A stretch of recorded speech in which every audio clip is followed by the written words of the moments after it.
양자컴이 비트코인을 뚫는 거는 이제 가능하냐 불가능하냐 문제는 아닌 것 같고 이제 언제냐 문제이거든요. 특히 사토시 코인, 그러니까 사토시가 본인이 비트코인을 만들어 놓고 110만 개를 본인 계좌에 넣어놨는데 그게 한 2009년부터 움직이지 않고 있거든요. 2천만 개에서 20-30%가 지금 주인이 불분명하다라는 거거든요. 해커들이 당연히 나이스 죠 해가지고 그거부터 가져가겠죠. 네.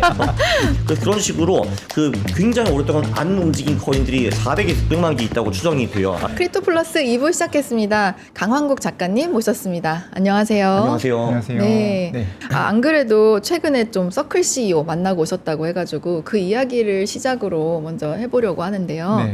네, 거기가 어떤 자리였나요? 일단 그 서클 CEO, 그러니까 미스터 알리어 그분이 방한을 하셨어요. 물론 이제 그 제가 메인은 아니었을 거고 그때 뭐 이제 은행이라든지 거래소 이쪽을 많이 만나셨어요. 뭐 제 추측컨대 거래소 쪽에서는 우리 USDC 많이 사주세요, 이게 많이 써주세요 이런 거를 말씀하셨을 것 같고, 네 그리고 한국에서도 워낙 스테이블 코인 만들기도 하고 그리고 은행들도 스테이블 코인 시장에 전부 다 진출을 하려고 하기 때문에 우리랑 잘 해보자 이런 식으로 말씀하시기 위해서 오셨던 것 같고, 네 그리고 서클에서 프라이빗 행사를 하나 열었죠. 그때 기자들도 좀 초청을 하고 인플루언서들도 초청을 해가지고 그러니까 제가 그 단독 인터뷰를 한 10분에서 15분 정도 할 수 있는 그 명예가 주어졌습니다.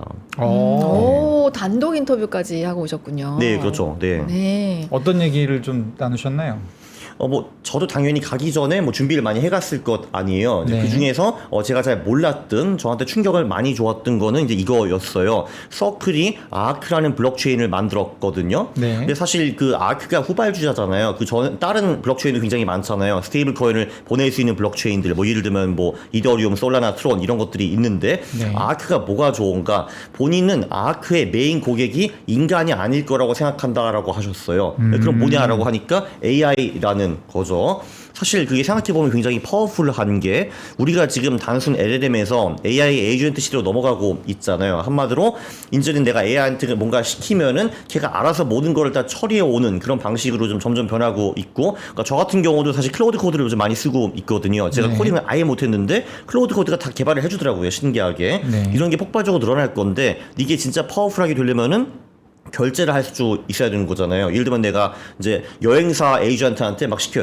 야 내가 도쿄 가고 싶은데 뭐 저기 뭐 호텔도 잡아주고 비행기도 잡아주고 이것도 해주고 저것도 해줘 하면은, 근데 그때마다 와가지고 저기요 결제해주세요, 저기 항공 그 뭐 비행기표 사야 돼요 이런 거 하면은 이게 좀 별로 쿨하지 않잖아요 이게. 그래서 이제 결제까지 다 해야 되는데 근데 그게 지금 좀 어려워요. 이제 왜냐면 얘네들이 뭐 카드 결제라든지 아니면 은행 계좌 이체라든지 이런 거 하기도 좀 어렵고, 네 그리고 사실 지금 우리가 쓰는 돈이 굉장히 원시적이기 때문에 스테이블 코인 이거 하기가 훨씬 더 좋아요. 그래서 그 니즈를 발견하시고 이 AI 에이전트 경제를 우리가 다 먹겠다 이런 식으로 생각을 하시는 것 같았어요. 그게 이제 가장 저한테는 서프라이징했습니다. 네. 네.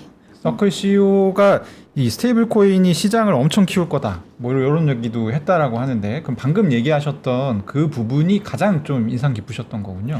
그러니까 스테이블 코인이 시장을 키운다기보다는 그 스테이블 코인 시장이 폭발적으로 커질 거라는 거는 그냥 의심할 수가 없는 거죠. 그건 당연한 거고. 네, 그러니까 그냥 당연한 거고. 왜냐면은 이제 그 일단 그 AI 에이전트들은 스테이블 코인을 써야 된다는 건 확실하고 그 경제는 폭발적으로 커질 거는 당연하고, 그리고 사실 이제 우리 인간 경제도 지금 우리가 쓰는 돈이 너무 후지거든요. 한마디로. 그러니까 네. 예를 들면 우리가 해외 송금을 할 때 이런 문제가 생기잖아요. 일단 돈을 보내면은 그 돈이 도착하는데 일단 2일, 3일 걸리기도 하고, 네 그리고 수수료도 어마어마하고요. 사실 그 뭐 스위프트 시스템 이런 거 쓰려면은.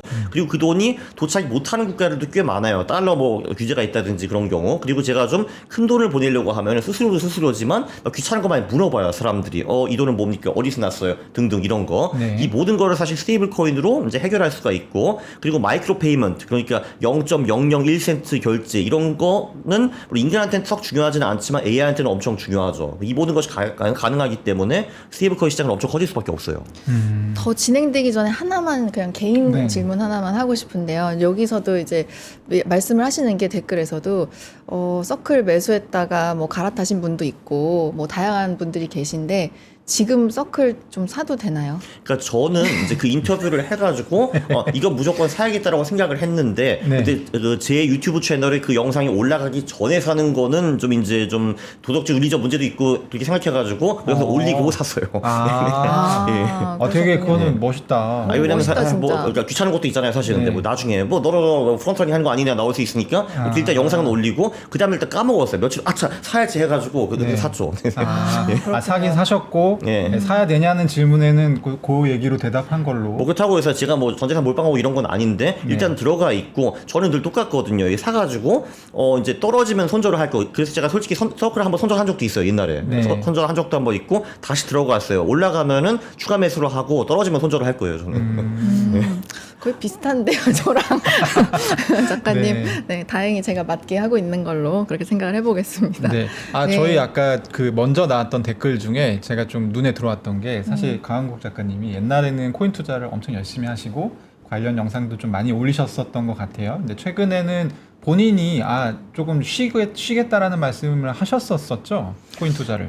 사실 저는 코인 투자를 할 때 그 비트코인 120일 이동 평균선을 주로 이제 따라서 하는데 네. 그래서 제가 한 11월인가 그때 이제 다 팔았죠. 당시 이제 비트코인이 10에서 11만 불 사이였어요. 이제 그때 이제 팔았고 그다음에 신나게 내려갔죠. 네. 네. 그다음에 이제 다시 지금 120일 위로 올라왔기 때문에 조금은 들어와 있는데 그 당시에는 사실 비트코인 포지션이 가장 컸거든요. 네. 요즘은 아마 좀 이따가 질문을 하시겠지만 이제 비트코인 신뢰를 제가 조금 잃어가지고 이제 다른 코인들로 좀 들어가 있습니다. 물론 비트코인도 아예 없는 건 아니에요. 네. 알트코인들 뭐 이더리움이라든지 그보다 또 좀 시총이 낮은 코인들로 들어가 계시다는 거죠. 뭐 그렇다고 봐야죠. 그렇죠. 네. 알겠습니다. 이 스테이블 코인의 성장을 그러니까 서클 CEO랑 대화를 하고 스테이블 코인이 무조건 잘 되겠다. 그리고 이제 서클도 잘 되겠네. 이런 생각을 하셨다고 하셨잖아요. 네. 예. 그 다음에 또 비중 변화가 조금 있었나요? 그러니까 비트코인을 좀 더 산다든지 이더리움을 좀 더 산다든지. 그러니까 이제 사실 이 스테이블 코인 시장이 커지면은 네. 이제 어떤 코인으로 돈이 흘러갈까 또는 이제 어떤 주식으로 돈이 흘러갈까 이런 거를 좀 이제 봐야 되는 거잖아요. 네. 사실 비트코인은 저는 그냥 중립적이라고 생각을 해요. 왜냐면 그 스테이블 코인과 직접적인 연관은 사실 이제 별로 없기 때문에. 근데 사실 되게 간단한 거죠. 스테이블 코인 시장이 커지면 일단 그걸 찍어내는 놈이 돈을 벌 거고요. 일단 당연히 그렇죠. 스테이블 코인을 찍어내는 놈. 그거가 지금 최강자가 테더인데 우리는 지금 그 테더 회사에 투자할 수 없잖아요. 주식도 살 수 없고 테더 코인 이런 것도 이제 없으니까요. 그건 이제 못 하는 거고 2인자가 이제 서클이죠. 그게 스테이블 코인이 아주 쉽게 말해가지고 이제 USDC 그러니까 서클이 이제 빛의 회사고 한마디로 이제 빛의 경제를 먹을 거고요. 그리고 테더는 어둠의 경제를 먹겠죠. 그런 식으로 나눠질 것 같아요. 물론 어둠의 경제도 엄청 큽니다. 네, 그래서 일단 그 USDC를 발행하는 서클이 어떻게 보면 누구나 이제 생각할 수 있는 투자 방법이고, 네, 그 다음에 일단 스테이블 코인이 있으면은 그 스테이블 코인이 블록체인 위에서 다니잖아요. 그래서 스테이블 코인이 한번 이동할 때마다 수수료가 발생하지 않습니까? 물론 그게 은행보다 훨씬 적지만 그래도 발생해요. 그리고 AI 에이전트들은 정말 뭐 몇천만 몇만 불 결제를 할 거기 때문에 네. 그게 쌓이면 그 돈도 꽤 커지거든요. 그러면은 그 블록체인을 운영하는 이제 그런 회사들의 주식이나 코인도 좋을 수밖에 이제 없는 거죠. 그게 예를 들면 USDT는 지금 트론 쪽이 많이 점령을 하고 있고, 그리고 USDC 쪽은 지금은 이더리움 1등이고 그리고 소라나가 2등이고 그다음에 뭐 아비트럼이나 뭐 다른 애들이 있는데 아마 당연히 서클은 그 돈이 그 아크 본인의 블록체인에서 돌아다니기를 원하겠죠. 이제 그런 식으로 좀 갈 것 같고 그리고 세 번째는 거래소들. 이제 아무래도 이 스테이블 코인 시장이 엄청나게 커지면은 사람들이 그런 걸 가만히 놓고 있지는 않을 거거든요. 네. 그러니까 뭐 예금 상품 비슷한데 가입도 할 것이고 이제 투자도 할 것이고 투기도 할 것이고 특히 뭐 선물 같은 거 많이 하잖아요. 코인 같은 경우. 그리고 요즘에 최신 트렌드는 RWA 리얼 월드 에세츠. 그러니까 요즘 거래소들에서 옛날에는 알트코인과 비트코인만 거래가 가능했는데 요즘은 정말 금 스테이블 코인도 나오고 주식 올라가고 있지, ETF 올라가고 있지, 뭐 채권도 있지. 그래서 지금은 거의 자산 배분이 가능해졌어요. 그 코인 거래소 안에서. 네. 그래서 스테이블 코인 시장이 엄청 커지면 사람들이 이거 갖고 뭐 하지 하는데 야 그러면 이제 이거 가지고 뭔가 사고 팔아야지 할 때 거래소로 뛰어가겠죠. 그래서 지금 사실 그 중앙화 거래소 쪽에서는 이제 국내는 업비트, 해외는 바이낸스가 사실 이제 압도적인 1인자인데 네. 참고로 이제 최근에 그 바이낸스 그 창업자가 책 하나 썼더라고요. 굉장히 재밌습니다. 그리고 이제 탈중앙 거래소 쪽에서는 하이퍼 리퀴디가 지금 1등인데 그거를 지금 도전하는 거래소들이 굉장히 많이 나와가지고 춘추전국 시대라고 볼 수가 있는 거죠. 그래서 근데 그 거래소들도 다 자기네들 코인들이 있거든요. 네. 그래서 그 성공한 거래소의 코인도 굉장히 좋을 가능성이 높고 그리고 코인 거래소 중에서 상장하고 유일한 거는 코인베이스로 저는 지금 알고 있는데 네. 뭐 딴 거래소를 지금 상장 시도를 하고 있는 걸로 알고 있지만 아무튼 코인베이스 상장했으니까 여기도 유명할 가능성이 좀 있죠. 네. 저는 저 네. 지금 쭉 엄청 이제 열정적으로 얘기해 주셨잖아요. 네. 이 얘기가 저한테는 되게 귀한 게 저는 디지털 자산을 주로 보는 사람이니까 네. 그러니까 저거보다는 조금 더 상세하게 얘기를 할 수는 있지만 그러니까 사실 강한국 작가님 같은 경우는 모든 자산을 다 보시잖아요. 그런 입장에서 보는 디지털 자산이 저렇구나라는 거를 좀 느낄 수가 있는 네. 그래서 좀 길게 말씀하셨는데 정리를 한번 하면 어쨌든 스테이블 코인이라는 거는 돈이나 다름없기 때문에 이걸로 거래할 수 있는 자산들의 돈들이 많이 들어갈 가능성이 높고 그리고 이걸 거래할 수 있는 플랫폼, 거래소라든지 아니면 RW에서 뭔가를 발행하는 플랫폼이라든지 이런 것들이 이제 수익이 좀 창출이 될 수가 있다. 그래서 이제 저희 질문 자체는 비트코인이나 이더리움 비중을 늘렸냐라는 거였는데 그거보다 조금 더 브로드한 확장적인 말씀 해주셨습니다. 맞다. 그거에 대해서 답변을 안 했구나. 생각해보니까. 네. 그래서 그 조금 전에 제가 살짝 말씀드렸지만 비트코인 제가 좀 이제 덜 보고 있고 네. 그리고 제가 조금 전에 이게 뭐가 있었냐. 알트코인 일단 늘렸다고. 스테이블코인을 찍어내는 곳, 그리고 그 블록체인이 돌아다니는 곳, 그리고 거래소 요쪽 그 비중을 늘렸죠 아무래도. 그래서 네. 옛날에는 제가 코인 투자할 때 이제 거의 비트코인 몰빵까지는 아니지만 비중이 제일 높았는데 네. 지금 비중이 좀 적죠. 비트코인 네트워크는 이제 스테이블 코인 돌아다니지 않으니까요. 네, 그렇죠. 그리고 뭐 어느 정도는 혜택을 받을 수 있어요. 왜냐하면 그 스테이블코인 시장이 커지면은 이거 갖고 뭐 하지? 비트코인 사자 이런 사람도 분명히 있긴 있을 거예요. 그러나 지금은 초이스가 너무 많아졌어요. 이제 알트코인도 살 수 있고 주식도 살 수 있고 저 선물도 할 수 있고 뭐 원유 선물에다가 뭐 금 별거 다 할 수 있거든요. 요즘은. 네. 그러면 작가님께서 뭐 이런 표현이 맞는지는 모르겠어요. 비트코인을 살짝 예전에 비해서는 부정적으로 혹은 좀 축소해서 보고 계신다라고 생각이 드는데 근데 그 이유 중 하나가 좀 양자 컴퓨팅 때문에도 있을까요? 그게 사실 메인 이슈이죠. 네. 사실 뭐 비트코인이 단기적으로 어떻게 움직일지는 뭐 저도 모르고 아무도 모를 거예요, 사실 근데 이제 그 양자 컴퓨팅 이슈가 부각되기 전에는 저는 비트코인이 장기적으로 우상향하는 자산일 가능성이 98%라고 봤거든요. 왜냐하면 이제 비트코인 매력적인 게 굉장히 많잖아요. 일단 공급이 정해져 있는 것도 있고 그리고 사실 이게 디지털 금이라고 하는데 그 금을 이기기 위해서 사실 설계된 상품이기 때문에 금보다 장점이 엄청 많다 이거죠. 뭐 그건 뭐 다 아실 테니 뭐 굳이 다시 설명할 필요는 없는데 근데 이제 문제는 양자 컴퓨터가 나오면은 이제 금이라는 건 덩어리니까 그냥 언제든지 내 서랍에 있는 거잖아요 이게. 그렇죠. 근데 갑자기 누가 이거를 가져갈 수 있다라고 하면은 그럼 이게 우상향 자산이 아닌 거잖아요 사실. 그러니까 그 문제가 발생을 하는 거죠. 최근에 그 양자 컴퓨팅 논문들이 꽤 많이 나왔어요. 이게 이제 그 2월에 이제 어떤 논문이 나왔냐 하면은 뭐 그 전에는 그러니까 비트코인보다 조금 더 높은 암호화 체계를 한 100만 큐빗 정도면은 이제 깨부실 수 있다라고 했는데 네. 2월에 잠깐만요 10만이면 됩니다 이렇게 나왔거든요. 10만 하고 최근에 구글에도 또 논문이 하나 나왔어요. 비트코인 그 정도 생각보다 빨리 뚫을 수 있을 것 같은데요 이런 식으로 논문이 나왔거든요. 저는 이제 응 하는 거죠. 그 말은 뭐냐 하면은 양자컴의 소프트웨어가 점점 더 좋아진다는 거고 근데 반대로 하드웨어도 점점 더 좋아지죠. 사실 하드웨어가 더 후져질 리는 없는 거잖아요. 지금 뭐 IBM이 최고 양자컴이 있다고 하는데 그거보다 더 훌륭한 그 양자컴을 이미 만든 것 같기도 하고 그리고 그거보다 훨씬 더 좋은 걸 선보이겠다는 기업들이 여러 개가 있거든요. 네. 당연히 그중에 일부는 성공을 하겠죠. 그래서 하드웨어는 이제 이렇게 좋아지는 거고 그 비트코인을 뚫기 위한 소프트웨어는 점점 더 이제 낮아져가지고 언젠가 임계점이 오는데 저는 그게 멀지 않았다고 생각을 합니다. 네. 요즘 컨셉은 주로 이제 2에서 8년 정도 얘기가 나오고 있는데 그러니까 이제 2030년대, 그러니까 2020년대는 좀 어렵다라는 게 요즘 컨센인데, 네. 2030년대에는 가능하겠다고 보는 게 사실 지배적이죠. 그래서 저는 이제 한 4년 남았다. 양자컴이 비트코인을 뚫는 거는 이제 가능하냐 불가능하냐 문제는 아닌 것 같고 이제 언제냐 문제이거든요. 근데 그래서 그럼 비트코인 커뮤니티가 두 개를 해야 돼요. 일단 그 양자 방어 지갑을 만들어야 되고 그거는 별로 그렇게 어렵지는 않을 거예요. 이제 그거는 할 건데 이제 두 번째 그거보다 훨씬 더 큰 문제는 이제 이런 거죠. 그 러스트 코인즈, 그러니까 주인이 누군지 불분명한 비트코인이 굉장히 많다라는 거예요. 특히 사토시 코인, 그러니까 사토시가 본인이 비트코인을 만들어 놓고 110만 개를 본인 계좌에 넣어놨는데 그게 한 2009년부터 움직이지 않고 있거든요. 그런데 해커들은 그거를 먼저 털어가야 할 거거든요, 일단. 그래서 그런 식으로 그 굉장히 오랫동안 안 움직인 코인들이 400에서 600만 개 있다고 추정이 돼요. 아시다시피 지금 전체 비트코인 수가 이제 2,100만 개고 그 중에서 2천만 개가 처벌이 되었는데 2천만 개에서 20, 30%가 지금 주인이 불분명하다라는 거거든요. 해커들이 당연히 나이스 죠 해가지고 그거부터 가져가겠죠. 네.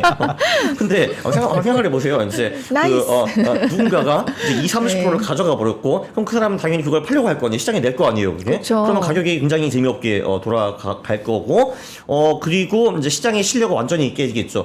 이 비트코인이라는 거 맘만 먹으면 그냥 내 계좌에서 가져갈 수 있는 거였어? 이렇게 나오는 거잖아요, 이게. 물론 그때는 우리 양자지갑 있습니다, 괜찮아요 할 텐데 누가 믿냐 이거죠, 그거 사실.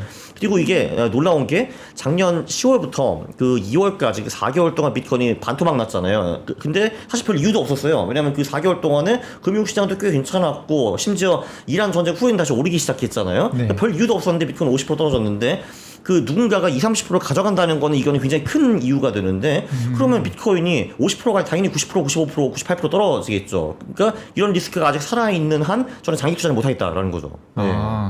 그러면 굉장히 열정적으로 저희가 죄송합니다. 중간에 뭐였죠? 나이스 잡.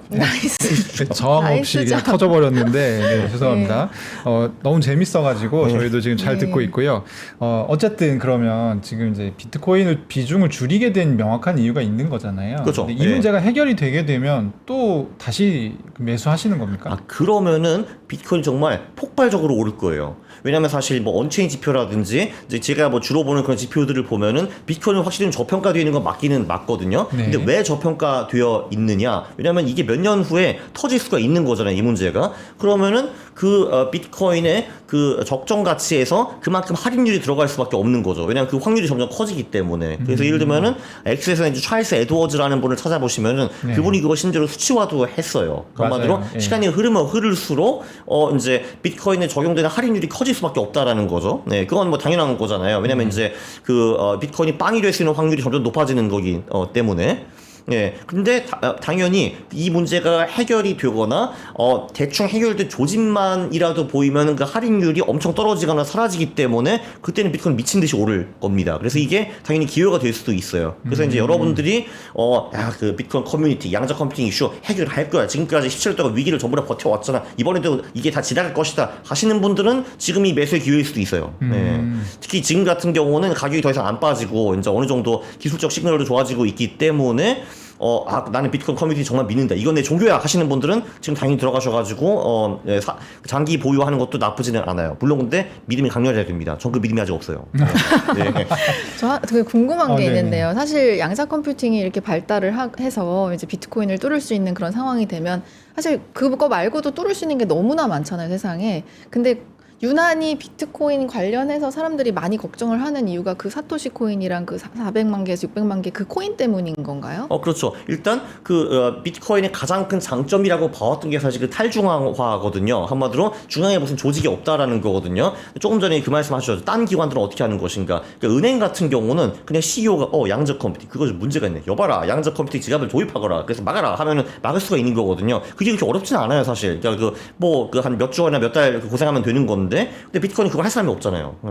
일단 이제 그래서 일단 양자 방어 지갑이 도입되는 것도 이제 좀 오래 걸릴 거고, 그리고 그 러스트 코인즈 문제, 주인이 없는 사람들 그 코인은 누군가가 양자 방어가 안 되는 지갑에서 양자 방어가 되는 지갑으로 옮겨줘야 되는데 이제 그걸 어떻게 할 것인가. 지금 그거 문제가 해결이 지금 안 되고 있거든요. 그리고 그게 미래 해결될 가능성도 좀 불투명해요. 이거는 정치적인 일이거든요. 왜냐면 왜 어떻게 누가 여기 있는 지갑을 내 것도 아닌데 이렇게 옮길 수가 있는가? 또는 이거를 뭐 이제 동결한다든지 아니면 이 코인을 무효화시킨다든지 어떻게 그렇게 할 수가 있는가? 남의 자산인데. 그럼 이게 비트코인 철학에도 굉장히 위배되는 일이기 때문에 여기에 대한 컨센서스가 그것도 심지어 뭐 90%로 이루어져야 되는데 그게 어떻게 가능하냐라는 거죠. 사실 이제 뭐 대한민국 선거가 굉장히 많았지만 어떤 당이 90% 이상 받은 적은 없었잖아요, 사실. 근데 그게 이제 어떻게 가능하냐라는 거죠, 저는. 어렵다는 거죠. 근데 양자 컴퓨팅 외에도 이제 앞으로도 계속 뭔가 기술이 발전하면서 이런 문제들이 장기적으로 여러 번 생길 수 있는데 그럴 때마다 어쨌든 탈중앙화라는 시스템 자체가 좀 이런 위기들이 계속 봉착을 하겠네요. 그렇죠. 왜냐하면 지금 사실 이렇게 교체를 할 수가 없다. 교체 편의성이 네. 굉장히 떨어진다라는 지적을 해주셨는데 사실 그것도 있고 만약에 양자 컴퓨터를 누가 은밀하게 뭐 구글에서 갑자기 야 오늘 됐어. 야 오늘 당장 털 수 있어. 아무도 대응이 안 됐어. 그렇죠. 맞아요. 만약 그렇게 돼도 월가를 털 수가 없습니다. 월가를 터는 순간 그러니까 어쨌든 그 돈이라는 게 다 전산화되어 있잖아요. 그렇죠. 그럼 이제 미국 정부가 구글 일로 와봐. 니네 왜 그런 짓을 했어? 약간 이런 식으로 나올 수 있는데 비트코인 문제는 이게 주인이 없다 보니까 지킬 사람도 없어요. 이게 최대의 장점이자 또 최대의 단점이 될 수 있는 거죠. 만약에 이제 양자 컴퓨터가 있어서 삼성전자를 털어요? 그럼 이제 한국 네. 정부가 나서가지고 뭐라 하겠죠. 근데 비트코인은 털렸을 때 누가 도와줄 사람이 있죠. 우리 같이 그리고 항의해요, 여러분. 금융은요 안 되겠다. 롤백도 네. 가능해요, 사실 롤백. 그렇죠. 그러니까 네. 이제 진짜 누군가가 만들어가지고 저기 골드맨삭스 돈을 가져갔어요. 근데 잠깐만요, 다시 이렇게 우리 롤백 합시다. 그렇죠. 이렇게 할 수도 있는 거거든요. 최악의 경우에는. 장부만 맞추면 네. 되니까. 그렇죠. 네. 네. 근데 이제 비트코인은 그게 정체성이기 때문에 장부를 다시 맞출 수도 없을 뿐더러 방법도 없고요. 사실 이제 그게 굉장히 어렵습니다. 네. 굉장히 좀 몰입력 있는 설명을 해주셔가지고 그러면 저 엄청 재밌어요. 네, 그럼요. 너무 재밌습니다. 빠져들어서 진짜. 봤는데 네. 어쨌든 그러면 지금 분들 보시는 방송 보시는 분들은 그래 알겠어 명확하게 이제 문제 알겠네. 그러면 저희가 이런 걸 좀 정해볼 수 있을 것 같아요. 그러니까 비트코인을 탈출해야만 하는 신호. 예. 그리고 비트코인을 명확하게 포트폴리오를 좀 줄여야 되는 신호. 왜냐하면 지금은 비트코인에는 아직은 조금 부정적이신 입장인데 디지털 자산 전체가 커질 수 있으니까 일정 부분을 좀 남겨놓는다라는 입장으로 보이거든요. 제가 볼 때는. 사실 이 양자컴 문제는 저는 주로 그 비트코인의 문제라고 봐요. 왜냐면 사실 모든 다른 코인들은 그 주체가 있거든요. 사실 그쵸. 뭐 요번에 뭐 비탈릭 부테린 아저씨도 이제 한 2달인가 전에 나와가지고 이 문제를 인식을 했고 뭐 10년 동안 뭐 크립토 플랜을 만들었어요. 이제 양자컴에서 어떻게 방어할 것인가에 대해서 거긴 예를 들면 롤백 얘기도 있어요. 예를 들면 롤백 얘기도 있고 뭐 이런 식으로 해가 지갑을 만들고 이렇게 도입하고 해가지고 다 아이디어가 있고 하면 될 것 같거든요. 그건 사실. 그리고 그거는 비트코인을 제외한 모든 다른 코인도 마찬가지이기 때문에 그리고 당연히 뭐 서클은 뭐 이제 상장 회사이기도 하고 이런 데는 제가 걱정이 별로 안 해요. 오로지 비트코인만 좀 걱정을 하고 있는 거죠. 그래서 그 이제 어떤 신호라고 말씀 주셨는데 네. 이게 뭔가 뉴스로 뜰 때는 이제 늦어도 한참 늦었죠. 그래서 정말 말씀하신 것처럼 구글이 하이 우리 만들었습니다 하고 이제 나오잖아요. 그럼 그때는 벌써 비트코인이 저기 나락에 있어가지고 그렇죠. 바닥을 이미 치고 있을 거예요. 왜냐면은 그 뉴스는 이미 몇 주 전에 다 내부자들이 이미 알고 있기 때문에 그게 이미 다 퍼져가지고 가격은 이렇게 될 거거든요, 이게. 그래서 여기서 최선의 우리가 할 수 있는 거는 사실 가격을 보고 거래를 하는 거예요. 네. 어차피 가격이 모든 정보를 어느 정도 반영을 하기 때문에 그래서 저는 이제 예를 들면 이제 120 이동 평균선을 쓰는데 뭐 다른 걸 쓰셔도 돼요. 한마디로 추세가 이제 꺾였다 하면은 일단은 묻지마 하고 팔고 가만히 있고 근데 이 문제가 별 큰 문제가 아니면은 당연히 다시 가격이 추세를 다시 상승 추세를 타겠죠. 그때 다시 들어가는 거. 그래서 이제 가격으로 거래하는 게 제가 보기에는 가장 최선인 것 같아요. 네. 왜냐면 뉴스를 보고 하거나 그게 너무 늦어요. 그거는 이미 끝났죠. 그거는. 네. 비트코인 얘기 나온 김에 한 가지만 더 여쭤보면 120일 이동평균선을 여러 차례 이제 얘기를 하셨었잖아요. 네네네. 실제로 제가 볼 때는 잘 맞는 것 같아요. 얼추. 네, 그죠. 네, 맞죠. 네. 네, 잘 맞아왔던 것 같고 예. 120일 이동평균선을 앞으로도 첫 번째 고수하실지 그게 궁금하고요. 두 번째로 그런 좀 보조지표적으로 쓸 수 있는 거. 그러니까 120일 이동평균선 말고 다른 기준이 있으시면 하나 정도 더 소개해 주시면 좋을 것 같습니다. 일단 뭐 120일이 뭐 마법의 숫자는 아니에요. 그게 뭐 118로 하든 뭐 67로 하든 뭐 심지어 5일, 10일 이런 것도 잘 먹혀요. 이제 그 이유는 뭐냐면은 주로 비트코인이 추세를 잘 타는 자산이기 때문에 그래요. 이제 상승도 그렇고 하락도 그렇고 그런데 우리가 좀 더 긴 이동 평균선을 쓰면은 거래가 아무래도 좀 덜 잦아져요. 이게 이제 120일선, 200일선을 쓰면은 이제 그 선이 아무래도 좀 스무스하기 때문에 네. 그거를 이제 하향 또는 상향 돌파하는 시기가 그게 자주 오지가 않아요. 저는 이제 자주 거래하는 건 귀찮게 여기기 때문에 일부러 좀 긴 거래선을 잡았어요. 왜냐면 이제 3일, 5일 거래선을 하면 계속 거래해야 되잖아요. 사고 팔고 이래야 되기 때문에 네. 그걸 하기 싫어가지고 120일선을 잡아가지고 야 그냥 나는 이제 여기 뭐 이마에서 팔 필요까지는 없으니까 뭐 대충 이제 한 어깨 정도에서 팔고 무릎 정도에서 들어가면 된다. 그런 식으로 해서 120일 쓰는 거고 좀 더 거래를 사랑하시는 분들은 그거보다 좀 더 짧은 거래선을 쓰기를 전 추천해 드리고요. 그리고 그 코인에서는 그 마법 지표가 사실은 그거죠. 이제 글로벌 M2 지표. 예, 그게 그 보통 글로벌 M2가 먼저 움직이고 한 10주 그 후에 그 비트코인이 반영하는 게 요번에도 실제로 맞더라고요. 그게 이제 그 12월인가? 이제 그때 글로벌 M2가 그 이제 그 단기 바닥을 쳤는데 한 딱 10주 지난 한 2월 며칠 언저리에 비트코인도 바닥을 찍었거든요. 네. 그래서 그 글로벌 M2 지표를 먼저 보고 그게 예를 들면 고점을 찍어오고 내려가기 시작했다 하면 그 고점 한 10주 후에 비트코인이 고점을 찍고 내려가는 경우가 지금까지는 굉장히 자주 있었기 때문에 그게 제가 보기에는 가장 압도적으로 좋은 지표라고 보고 있습니다. 저는. 네. 비트코인이 추세를 굉장히 잘 타는 자산이고 지금 글로벌 M2 같은 경우는 사실 작년 말 정도에는 야 이거 안 맞는다라는 얘기가 잠깐 나왔었는데 그 이유가 뭐였냐면 사실 이제 고점과 저점으로 봐서 그런데 M2 자체도 추세로 보게 되면 그러니까 M2가 올라가다가 꺾여서 내려가다가 다시 올라가는 추세 이후 10주 후에 비트코인 상승하더라. 요 얘기 하시는 거죠? 그렇죠. 이제 당연히 그 폭은 같지 않죠. 그 네. 방향만 이제 방향만 보는 이제 거죠. 글로벌 네. M2가 계속 비실거리네. 근데 뭐 12월에 이때 저점 찍고 올라가기 시작했다. 2달 정도. 그러면은 요 시점 플러스 10주가 이제 비트코인의 저점이다. 일 가능성이 높은데 물론 이것도 늘 맞는 거 아니고요, 당연히. 네. 그러니까 제가 이제 계산해 보니까 이제 안 맞는 경우도 몇 번 있었고 당연히. 그리고 꼭 10주일 필요는 없죠. 이게 뭐 가끔 8주일 때도 있고 12주일 때도 있고 뭐 그렇습니다. 근데 이게 대체로는 괜찮은 지표예요, 확실히. 네. 그러면 네. 10주 전에 지금 대충 비트코인이 그러면은 그걸 기반으로 봤을 때 지금 현재는 상승세라고 봐도 되나요? 아니면 제가 하락세라고 지난주에 봐야 되나요? 지난주 확인했을 때는 네. 그 글로벌 M2가 한 2월인가? 그때 피크를 치고 내려가기 시작해가지고 그거 10주 더 하니까 한 5월 그 중순? 이제 그때쯤 비트코인이 피크 치고 내려가는 게 이제 맞아 보이기는 하던데 근데 물론 이제 이게 유일한 지표는 아니죠. 예를 들면 지금은 이제 글로벌 주식시장이 다 미쳐 돌아가고 있으니까 네. 그거에 버프를 받아가지고 뭐 한동안 더 갈 수도 있겠죠. 그거는. 네. 그래서 이제 보는 지표이긴 한데 당연히 절대적인 지표는 없고요. 그리고 120일 선도 거래를 잘못하면 이게 횡보할 때는 사고 팔고 하면서 손실이 누적이 됩니다. 당연히. 예. 오늘 또 무거운 이야기를 많이 다룬 것 같아서 조금 밝은 이야기를 하고 밝은 싶은데요. 이야기. 네.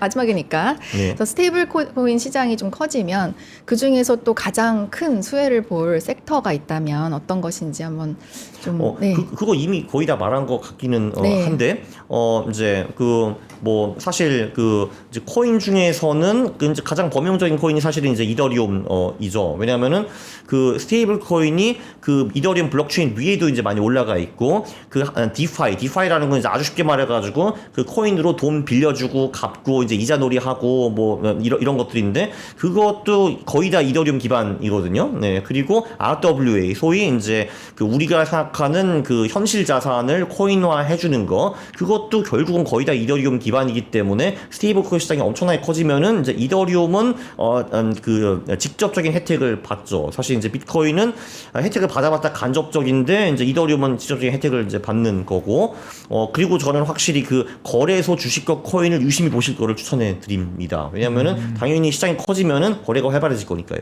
네. 그리고 사실 코인 하시는 분은 솔직히 다 돈 잃잖아요, 다. 근데 이제 거래소는 무조건 돈을 벌거든요. 누가 돈을 그러니까 벌든 깨지든 간에 그렇죠. 이거는 굉장히 좋은 거죠. 네. 굉장히 그러게요. 좋은 비즈니스 모델입니다. 네. 오늘 너무 명확하게 다 말씀을 해주셔가지고 진짜 푹 빠져들어서 들었습니다. 감사합니다. 네. 네. 앞으로 저희 디지털 자산 그 영상도 많이 올려주시기를 네. 좀 기대하겠습니다. 네. 그렇죠. 다음 주에도 일단 하나 올라가고 다다음 주에도 올라가고 뭐 계속 이제 주기적으로 올릴 것 같아요, 또. 네. 또 뭐 예정돼 있는 게 있군요. 그렇죠. 내일 예를 들면 이제 우리 집에 이제 어떤 거래소 사장님이 오셔가지고 제가 인터뷰를 하거든요. 네. 예. 긍정적인 이야기였으면 좋겠습니다. 그분은 아마 긍정적인 얘기 하시겠죠, 아마. 네. 예. 알겠습니다. 오늘 광한국 작가님 모시고 여러 가지 얘기 나눠봤습니다. 작가님 말씀 감사합니다. 감사합니다. 감사합니다. 네, 크립토 플러스 오늘은 여기까지입니다. 내일 오전 11시에 다시 찾아뵙겠습니다. 감사합니다.